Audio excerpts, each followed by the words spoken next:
Bonjour à tous, bienvenue dans cette nouvelle vidéo où je vais vous parler de mes derniers achats comics. Alors dernier, c'est très flou parce qu'il y en a que... Il y a certains comics que je vais vous présenter où ça fait un petit moment déjà que je les ai achetés, plusieurs mois pour tout vous dire. Donc il y aura certaines choses que j'ai achetées très récemment que j'ai pas lues, d'autres que j'ai achetées il y a un petit peu plus de temps et que j'ai lu, donc je pourrais donner mon avis. Voilà, ça va être une vidéo assez chill où je vais parler calmement de certains titres, et puis voilà, tout simplement, c'est rien de plus. On va commencer par du Spider-Man, je pense, avec quelque chose de très récent. Donc ça vient, c'est sorti la semaine dernière, je crois, au moment où je tourne la vidéo. Ça faisait un moment d'ailleurs que j'en avais pas acheté. Pour le coup, là, j'ai fait deux petits achats en fait récemment. Et sinon, avant ça, j'avais pas acheté grand chose. Je lisais surtout. En fait, j'essayais de rattraper un petit peu mon retard parce que il y a une période où j'ai beaucoup acheté sans forcément beaucoup lire. Mais il y a deux titres qui m'intéressaient en fait, parce que je suis allé acheter celui-là. C'était celui-ci, et aussi le Hulk, l'île aux monstres de Peter David, en must-have qui m'intéresse énormément. Il l'avait dans le magasin que je mais il était complètement abîmé, donc non, je l'ai pas acheté, je vais attendre pour me le commander ailleurs. Bref, je me suis pris celui-là, parce qu'il m'intéressait également. C'est le Spectacular Spider-Man de Greg Weisman et Humberto Ramos au dessin notamment. Donc pour Humberto Ramos au dessin, on va en reparler un petit peu après, c'est globalement très joli. Alors ça, j'ai commencé à le lire. Je l'ai pas fini, j'ai lu le premier chapitre pour me mettre un petit peu dedans, voir si ça me plaisait. De base, c'était pas un titre qui m'intéressait énormément, qui m'intriguait. En fait, j'ai vu qu'il y avait des bons retours dessus. Donc bon, je me suis dit pourquoi pas. Du bon Spider-Man, ça fait plaisir. Généralement, Spider-Man, c'est toujours moyen bon ou très bon, mais c'est rarement nul, Spider-Man, on va pas se mentir. Ça, c'est quand même plutôt bon apparemment. Le premier chapitre, je peux pas donner mon avis vraiment, ça a l'air pas mal, mais bon, sur un numéro, on peut pas vraiment se faire un avis. Mais c'est plutôt sympa en fait, on a les deux Spider-Man qui sont en équipe tout le long de l'histoire, de ce que je comprends. Et puis c'est pas un tome unique, il y aura une suite, vu que c'est un tome 1, à voir par la suite. De ce que j'ai pu feuilleter, donc le grand méchant de l'histoire, enfin, en tout cas au début, c'est le chacal, donc ça va être un petit peu lié au clone, tout ça, donc ça peut être sympa. J'ai cru en voir en le feuilletant à un moment donné qu'on parlait aussi du clone de Miles Morales qui est apparu dans la série de Saladin Ahmed, donc la dernière série de Miles Morales, enfin l'avant-dernière, parce que là actuellement c'est Cody Ziegler.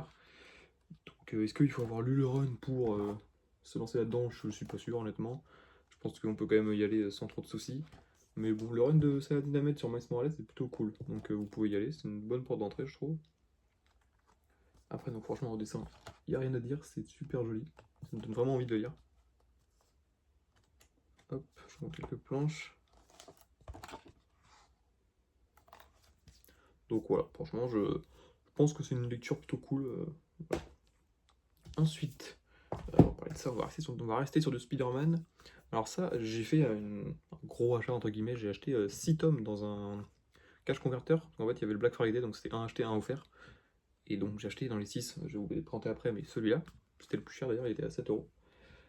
Pourquoi j'ai pris ça? C'est un tome 4, Marvel Now, Amazing Spider-Man. Tout simplement parce que c'était des épisodes qui me manquaient. Donc il s'était sorti en fait en 5, en tout cas cette période-là, de Dan Slott. Dan Slott a travaillé plus de 10 ans, donc là c'est vraiment une petite partie du run. Il y avait eu 5 numéros en Marvel Now, et en gros une vingtaine d'épisodes, pour tout vous dire. Moi j'ai le premier, il est ici. Voilà, c'est le numéro 1, que j'ai depuis un certain moment. Dedans il y a les épisodes 1 à 6 de la relance. Ça c'est ce qui se passe juste après Superior Spider-Man, donc quand Peter récupère son corps. Et entre les deux, moi je n'ai pas le 3 et 4. Pourquoi? Parce que enfin le 2 et 3, pardon. Le 2 et 3, je les ai pas parce que je les ai dans le. Je sais pas si on va le voir, non, il est quelque part là-haut. Dans l'Absolute Spider-Verse, où il y a les épisodes 7 à 15. Et donc, du coup, moi j'ai pris ça pour avoir les épisodes 16 à 18. Il y a aussi un annual. Donc, ça fait un moment que je sais que cet épisode-là me manquait. Donc, à chaque fois, je le voyais un peu cher sur Vinted, j'avais pas forcément envie de l'acheter. Là, dans un cash, je l'avais directement en main propre. J'ai vu que l'état était parfait. Donc, j'ai foncé, franchement. C'est pas le truc que je veux lire tout de suite. En ce moment, je suis pas du tout dans du Dan Slott. Ça fait un moment que j'ai lu son run et faudrait que je me replonge dedans. Mais ça a l'air plutôt sympa. C'est du Humberto Ramos, du coup, au dessin, donc avec presque 10 ans de décalage, hein. Même 10 ans, je crois. Amazing Spider-Man 2014, oui, donc ça fait 10 ans. Ça passe très vite. Ça a l'air cool, on voit aussi ce personnage-là, donc qui s'appelle Anna Maria, un truc comme ça, je crois. Donc qui était plutôt important dans le run de Superior Spider-Man. Voilà, donc de ce que je vois, je pense que c'est des épisodes un petit peu. Ça se passe juste après Spider-Verse. Je pense que c'est des épisodes plutôt commun, on va dire. C'est pas un énorme événement là-dedans, mais ça a l'air plutôt sympa. Il y a Black Cat aussi qui apparaît, j'ai vu en le feuilletant. Voilà, c'était plus pour compléter ma collection que pour le lire tout de suite, ça. Mais ça a l'air relativement sympa. On va rester sur du Spider-Man encore. Bon, je vais en parler rapidement, tout le monde en a parlé. Le Ultimate Universe tome 1, alors au moment où je tourne la vidéo, le tome 2 va bientôt sortir, il sort début décembre. Bon, j'ai eu la couverture Superior Spider-Man, voilà, dont on en parlait juste avant. Ça n'a pas vraiment d'intérêt, enfin de lien avec le comics, vu qu'il n'y a pas du tout ce costume. Mais je crois que c'est un des plus rares. Bon, j'avoue que je m'en fichais un peu de quelle couverture j'avais. Je suis content d'en avoir une qui brille un petit peu, c'est plutôt sympa, c'est un effet plutôt cool. Dedans, on a j'ai bien aimé Ultimate Universe, donc en gros l'équivalent des Avengers. Donc ça prend vraiment la suite de Ultimate Invasion. Donc dedans on a l'équipe Dickman en fait un peu des Avengers, donc avec Thor, il y a Iron Man, il y a le Reed Richards qu'on connaît. Enfin je vais pas spoiler, mais franchement c'est plutôt sympa ce qu'Hickman est en train de préparer, du moins j'ai l'impression. Mais ouais, j'ai plutôt aimé cet épisode là. Puis c'est bien dessiné. Ensuite on a Ultimate Spider-Man, donc dessiné par Marco Picchetto, que j'avais adoré moi sur Daredevil. Et donc toujours Jonathan Hickman scénario. On a 2 épisodes de Ultimate Spider-Man, bon, beaucoup de gens en ont parlé, j'aime bien, enfin, en tout cas ce que je vois là j'aime bien. Après j'ai cru comprendre que c'était quand même, il n'y avait pas beaucoup d'action en fait, même là actuellement aux États-Unis, où je sais plus à quel numéro on en est, mais apparemment c'est un peu lent à démarrer, mais bon, à voir. Je pense que je sais pas si je continuerai honnêtement ce format-là ou si je vais attendre d'avoir une sortie en deluxe ou quoi que ce soit. Je me dis que bon, c'est tous les 2 mois, donc je vais pas me ruiner non plus, c'est avec un soft cover tous les 2 mois, mais bon, ça va dépendre des autres séries. Parce que du coup, les autres séries, on a. Alors, hop, les 2 épisodes de Spider-Man, ça c'est génial. On a du X-Men, de Peach Momoko. Bon, le dessin c'est très particulier. Pour moi, c'est pas. Lire du comic comme ça, c'est pas vraiment ce qui me plaît. Et puis l'histoire, bon, si ça ne s'appelait pas Ultimate X-Men, on n'aurait aucune idée que c'est du X-Men, simplement. Ça m'a pas du tout embarqué, cet épisode-là, pas vous mentir. Et ensuite, on a Ultimate Black Panther. C'est sympa, mais bon, clairement, je l'aurais jamais lu si c'était sorti dans un tome unique Ultimate Black Panther, je l'aurais pas lu. Donc bon, c'est sympa de le lire. Après, je pense pas que ça va être un truc dont je vais me rappeler très longtemps. Mais c'est plutôt sympa parce qu'on a un petit conflit entre Moon Knight et Black Panther, ce qui peut être intéressant à lire. Bon, on va arrêter un petit peu Spider-Man, on va passer sur ça. C'est un vieux Deluxe, mais que je me suis pris avant qu'il tombe en rupture. Je me doute qu'un jour ça va tomber en rupture. Le Deluxe de Sentry, la Sentinelle. Pourquoi je me le suis pris? Tout simplement parce que j'ai acheté il y a quelques temps l'omnibus numéro 2 des New Avengers de Bendis. Donc moi j'avais pas acheté le tome 1 parce que j'avais les Deluxe. Mais ça m'a vraiment donné envie de me remettre. Du coup j'ai tout relu en fait. Et dans ce run on parle beaucoup du personnage de Sentry. Et ça m'a donné envie de lire ses origines. Donc c'est là-dedans. Paul Jenkins au scénario. C'est Jaeli au dessin. Bon, c'est plutôt spécial. Je trouve ça quand même. Je trouve que l'ambiance en tout cas est cool dans ce récit. Ça. Je pense pas que ce soit essentiel de lire ses origines si vous voulez absolument juste lire les New Avengers de Bendis. Après, si vous voulez plus en connaître un peu plus sur le perso de Sentry, c'est un comics que je recommande. Voilà. Je trouve ça étonnant d'ailleurs que ça ne soit pas encore ressorti en must-have. Ça ne m'étonnerait pas qu'ils le sortent qu'ils le ressortent en tout cas quand le film Thunderbolts va sortir, vu qu'il y a eu des teasings comme quoi Sentry allait être dedans. Voilà, c'est plutôt sympa. C'est pas un truc que j'ai forcément envie de relire tout de suite. Mais bon, ça a fait l'affaire. C'est un bon comics sur Sentry, il n'y en a pas beaucoup. Donc voilà. Ensuite, que j'ai acheté au Cash Converter aussi, comme le Spider-Man, je me suis pris 3 tomes de cette collection-là. La collection Avenger qui était sortie, c'était l'équivalent du printemps des comics, je crois. Donc c'était à 6,99. Là, au Cash, il les vendait 4,99€. Mais c'était un acheté, un offert, donc en final, ça revenait vraiment pas cher. Donc j'ai pris celui-là, le tome 1, avec dedans, il y a les épisodes Avenger. Donc c'est Stanley au scénario. Les épisodes Avenger 1 à 5. Je suis content parce que je les ai jamais lus ces épisodes. C'est plus historique, hein, à mon avis c'est pas les épisodes les plus fous au niveau scénario. Mais bon, on va dire, je suis content de les avoir dans ma collection. Avoir les premiers épisodes des Avengers, c'est quand même sympa. Et comme les Avengers, je veux pas me les faire en intégrale parce que bah, ça coûte cher, il y en a beaucoup. Je me dis avoir des petites parties comme ça, c'est plutôt cool. Donc on a notamment l'épisode 4 avec l'arrivée de Captain America. Bon, c'est pas un truc que je vais lire tout de suite, mais je suis content de l'avoir dans la collection. Je me suis pris aussi du coup le tome 2, que je ne m'étais pas pris à l'époque. C'est Les Nuits de Wundagore, donc là c'est David Michelinie et John Byrne au dessin. On a du coup quand même les épisodes Avengers 181 à 187, donc c'est quand même pas mal, on a un beau petit pavé. Au dessin ça me plaît un peu plus déjà. Hop. Voilà, en fait je préfère pour les Avengers, plutôt que prendre les intégrales où il y a peut-être des épisodes pas intéressants. Dans cette collection là je me dis que si c'est ressorti avec un arc précis, c'est que l'arc doit être cool, et qu'il doit se suffire un peu à lui-même, donc je suis content de l'avoir. Et pareil du coup, pour le tome 3, les autres tomes il me semble que c'était beaucoup plus récent. Il devait y avoir Ultron Unlimited donc de Kurt Busiek, donc ça je l'ai déjà. Et après c'était des trucs beaucoup plus récents que j'ai déjà aussi. Donc voilà, je suis content d'avoir pris des trucs old school de cette collection. Donc là c'est Roger Stern au scénario et John Buscema au dessin. On a les épisodes d'Avengers, combien là-dedans? 270 à 277, pareil, une belle botte. Hop, au dessin, c'est très joli. Je suis pressé de lire ça, je sais que je vais pas le lire tout de suite parce que j'ai pas le temps, mais que je lis des trucs plus récents en ce moment. Mais je suis content de les avoir, je sais que il y aura forcément des périodes où je ne vais pas savoir quoi lire, je pourrais me prendre ça tranquillement et le lire. Et puis c'est des formats qui sont agréables à lire un petit peu n'importe où. On va rester sur du old school avec un des derniers must-have que j'ai acheté, parce que bon, les must-have, il y en a très peu maintenant qui m'intéressent. Soit j'ai déjà les histoires, soit ça m'intéresse pas. La mort de Captain Marvel, ça m'intéressait beaucoup. Notamment du coup, alors dedans, quand j'ai lu les épisodes, j'avoue que j'ai été un peu perplexe au départ. On a du coup les épisodes Marvel Super Hero 12 et 13, en fait c'est les premiers épisodes où Captain Marvel apparaît. Ensuite on a Captain Marvel, la série en elle-même numéro 1, c'est la suite directe. Donc là à la limite, c'est cool, ils nous mettent les premiers épisodes. Et après on a l'épisode 34 de Captain Marvel. On peut se demander pourquoi l'épisode 34, vous allez voir qu'il y a quand même un élément qui se passe dedans, qui est important en fait pour la mort de Captain Marvel tout simplement. On le comprend à la fin et c'est plutôt cool du coup d'avoir mis cet épisode. Et puis on a Marvel Spotlight 1 et 2, bon c'est peut-être les épisodes que j'ai le moins aimé, c'est sympa mais c'était pas non plus totalement dingue.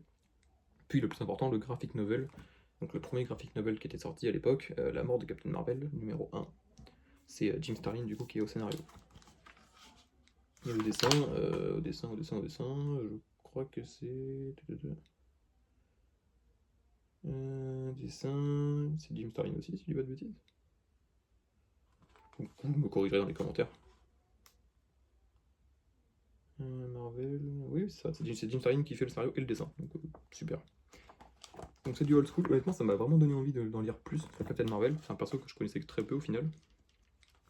Donc pourquoi pas me prendre les intégrales. Après globalement tout l'univers cosmique de cette époque là, donc Captain Marvel, Warlock, Thanos, Silver Surfer, c'est vraiment des comics, enfin une période et un univers que je trouve très très intéressant. Et qui au final n'a pas pris beaucoup de rides, en fait ça se lit très bien. Donc là c'est le graphic novel, le plus intéressant honnêtement du récit. Et vraiment c'est très bien à lire, enfin, ça n'a pas pris une ride. On a du coup la mort de Captain Marvel, c'est dans le titre, c'est vraiment touchant, c'est très intéressant comment ils l'ont amené. Bon c'est pas un spoil, hein, mais tout le monde le sait.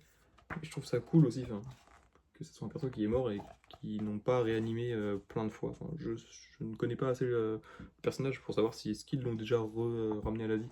Je ne crois pas. Mais c'est rare les persos Marvel qui meurent et qui restent morts longtemps, ben, pour toujours. Donc c'était très intéressant. Et je vous le recommande si vous connaissez pas le personnage, ça peut vraiment être intéressant. Du coup je l'avais acheté pour l'occasion du Marvel Day, pour avoir ce petit truc. Il fallait acheter 2 must-have à l'époque pour l'avoir. Donc je m'étais pris celui-là et j'avais pris un autre must-have que j'ai pour un pote en fait, parce que moi j'avais pas d'autre must-have qui m'intéressait. Et donc voilà, j'ai eu le petit Docteur Fatalis, Jour de Fatalisme, de Jonathan Hickman. Au dessin c'est Green... c'est quoi son prénom? Est-ce que c'est écrit quelque part? Non. Il n'y a pas les crédits. C'est curieux ça. Si, c'est écrit là. Sunform Green, voilà, c'est ça. Bon, c'est une histoire complète, c'est un petit one-shot sur un futur potentiel de Nier Marvel. C'est très joli, il n'y a pas de débat. Franchement, c'est super beau, regardez. Après, pas un truc que je vais me relever la nuit pour le relire, on va dire. C'est cool, c'est sympathique. Si vous avez lu le run de Hickman sur les Avengers, ça vous fait une petite fin potentielle qui est plutôt sympa. On a la relation notamment entre Valeria, donc la fille des 4 Fantastiques, et Docteur Fatalis. Voilà, c'est un petit comic sympa que je suis content d'avoir dans la collection. On a bientôt fini, même s'il en reste quand même pas mal. Dans le cache converter, j'avais aussi acheté ce tome-là, les Defenders, donc les défenseurs là, en l'occurrence. Donc cette collection-là, les meilleurs super-héros, c'est une collection Hachette qui est relativement vieille, où en fait chaque titre se concentre sur un personnage ou une équipe. J'en ai pas beaucoup de tomes de cette collection-là, mais je la trouve vraiment cool à suivre. Des fois on a des trucs qui sortent un peu de l'ordinaire. Donc là dedans il y a les épisodes Defender 1 à 5 qui sont scénarisés par Kate Giffen, JM de Mathéis, et c'est Kevin McGuire au dessin. Bon, je connais pas vraiment le dessinateur, mais j'ai jamais entendu parler de cette histoire des Defenders. À vous de me dire dans les commentaires si vous connaissez, si c'est bien, je verrai bien, de toute façon je l'ai pas encore lu. Mais bon, j'aime bien les Defenders, parce que j'aime bien les persos qui sont dedans, je verrai bien si ça valait le coup ou pas. J'aime bien cette collection en fait parce qu'on a pas mal d'éditorial quand même, notamment à la fin, à chaque fois on a une petite... je vais vous montrer.